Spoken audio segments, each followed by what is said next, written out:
Okay, I'm sorry. I did not think that I would need to delay my next trip report this far into summer break. But hey, I'm finally able to start editing again, and boy do I have a backlog. I'm hoping to get a good number of these edited and ready to upload through this month and my next college semester. We'll see what I have time for in this last month of summer. To start off this bunch, we will be flying SkyWest Airlines again, but instead operating under United's regional branch, United Express. This will be my first video covering a flight on board what is probably the world's most hated passenger plane in the world, the Canadair Regional Jet 200. Tiny thin seats, low windows, sometimes impossible to stand up in the aisle, you name it. Not the most comfortable plane there is for sure. That being said, it has been a while since I've taken a flight on one of these small workhorses, so I figured it'd be interesting if I maybe get back on one to really see if it lives up to its reputation as the most hated plane. Plus, a video on both the CRJ200 and Regional Branch United Express have been long awaited, so let's get right into it.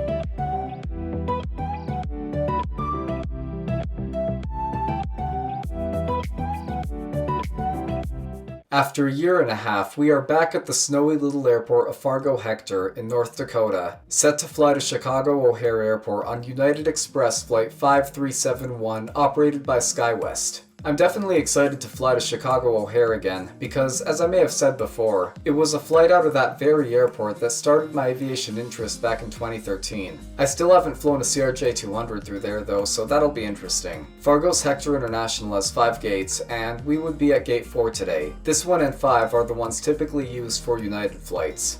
And it looks like our ride to Chicago is already here. Little November 933 Echo Victor, a 20-year-old Canadair Regional Jet 200, built a few months before I was born. It originally flew for Atlantic Southeast Airlines, then ExpressJet, and then finally SkyWest Airlines now. I've mentioned in the past that the CRJ is a very under-reviewed aircraft type on this channel, especially because I would fly on at least one CRJ 200 like this on almost all of my trips before 2020. But the last time I actually took one was in spring 2022. I intended to film a trip report, but the footage got corrupted, and yeah, I guess I didn't get another chance to fly on one until 3 years later here in Fargo. And I'm not gonna lie, I kinda missed them. Let's just hope that on this flight, it won't live up to its name too much. The only other jet I spotted here was this Allegiant A319, and believe it or not, I've got yet another review on one of these coming soon.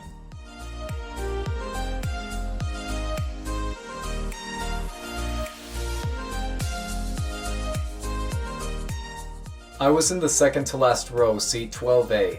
Just as I'd expected, the windows are very low to the ground compared to other planes, and so is the ceiling itself. Because of that, the cabin feels cramped and not very pleasant, and the small thin seats are no help. However, the legroom kinda exceeded my expectations. It was actually quite okay, good for a flight of this length, but that's the only silver lining to this. Looks like the Allegiant A319 will be leaving after us. I wasn't sure where this one was going, but it was probably Vegas as it's an A319.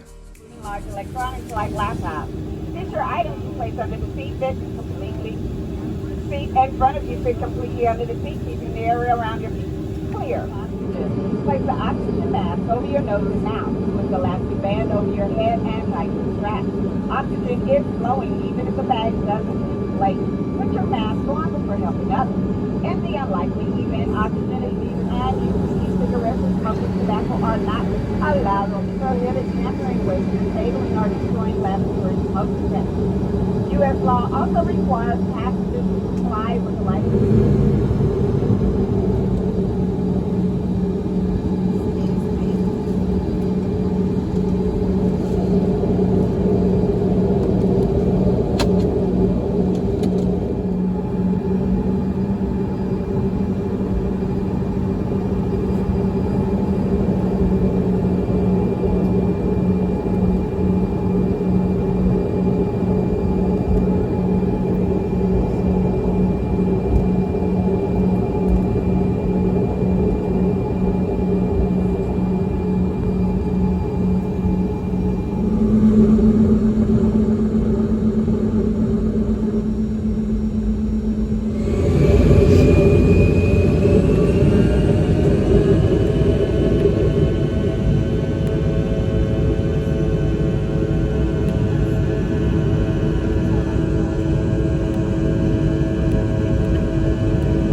Unfortunately, because I was talking to a few people while filming a lot of these clips, there won't be much background noise from here, even on the approach and landing. Sorry if you prefer that style of video, but that's just how this one's gonna be. Onto the seat pocket, the only one on this plane is under the tray table. Looks like we got a sick bag along with safety card and a buy on board menu, which also includes the list of snacks they offer with complimentary service. Drinks as well. They have hot meals for purchase, but I'm not sure if those were available on this flight. The tray table is actually an okay size, but it doesn't extend.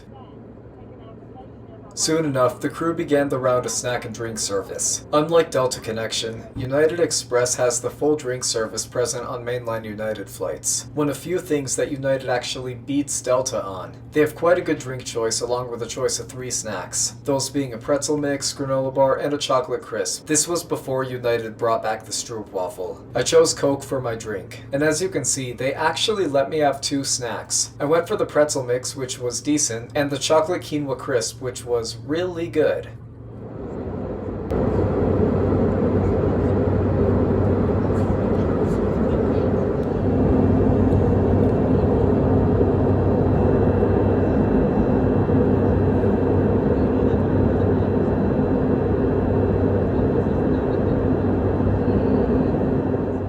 Unfortunately, I was talking to a few people while I filmed a lot of these approach and landing shots, so I'm gonna have to mute the background sound. Enjoy the approach.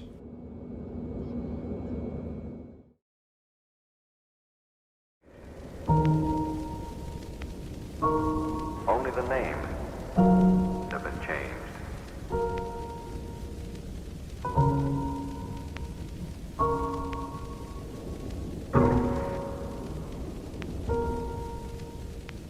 Here. Only the name has been changed. The story you are about to hear is true.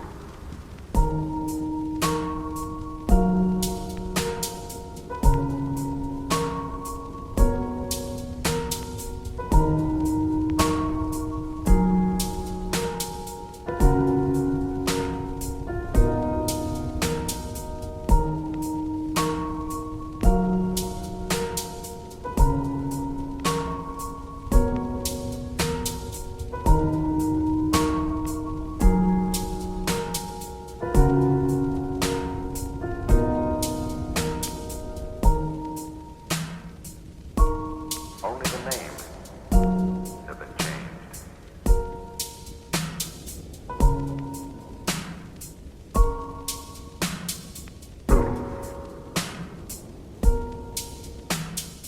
Here. Only the name has been changed. The story you are about to hear is true. Only the names have been changed. Only the names have been changed.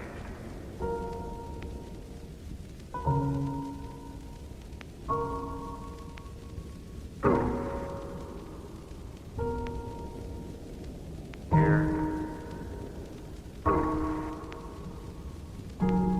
Only the names have been changed.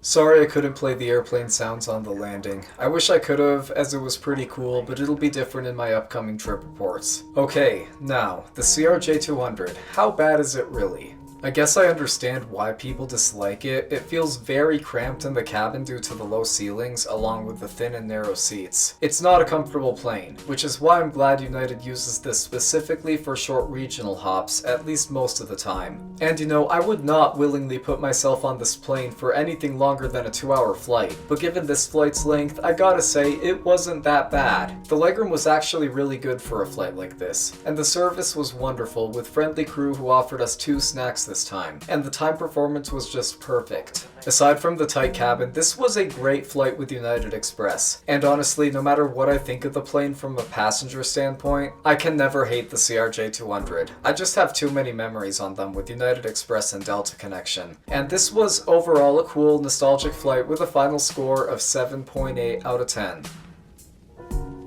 Have been changed.